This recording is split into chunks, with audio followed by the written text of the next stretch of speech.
Hello everyone. In this training session, we will cover event group configuration in the system and walk you through the steps to configure a new event group and explain the key fields involved in the setup. Let's begin by understanding the process flow. You will initiate the process by accessing the event group screen, where a new record can be created. It is essential to complete all required fields, and once the information is entered, the record must be saved. This marks the completion of the setup.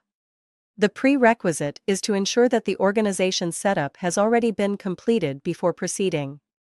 To follow these steps, navigate to salary.io.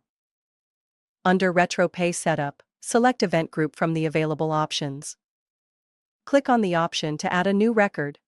Provide the name, along with the mandatory fields such as table view, column, and considering months. Click Save to finalize the record. Now let's switch to the system and walk through each step to understand the configuration in action. Let's begin with the login screen. We will log in using the admin user credentials. Enter the admin username and password, then click on the Login button. Once logged in successfully, you will be directed to the home screen. From the left side menu, go to HR Management. Then open the salary.io folder. Under this section, click on RetroPay Setup and then select Event Group.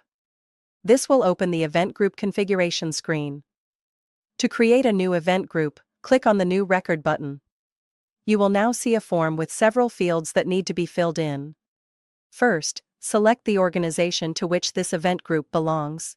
Here, we also have the option to configure the event group at the star organization level.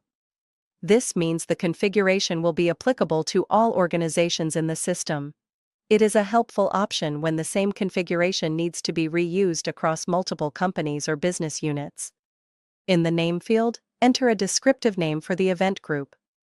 In this case, we are entering the event group name itself. This name will help in identifying and grouping related events. The next field is Table or View. This is where we specify the backend table that the event group will refer to for event-related changes.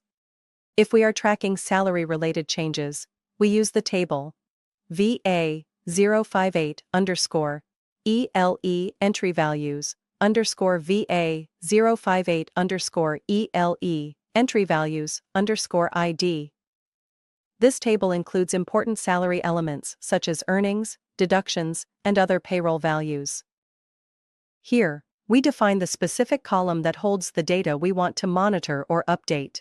For salary changes, we refer to the column amount_amount. This column contains the actual salary amount value, and the system will use this to calculate adjustments or retro payments. Finally, we have the field Consider changes from given period in months. This determines how far back the system should check for changes in the data.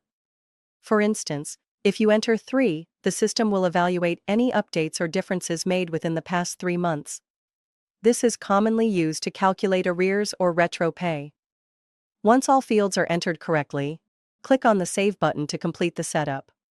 Your event group is now configured and ready to be used in Payroll. For event related to salary changes, the table view ID and column name ID will remain the same. That concludes our tutorial on event group configuration. We covered the complete navigation, key field details, and how to link the setup to salary-related data. Thank you for attending this session.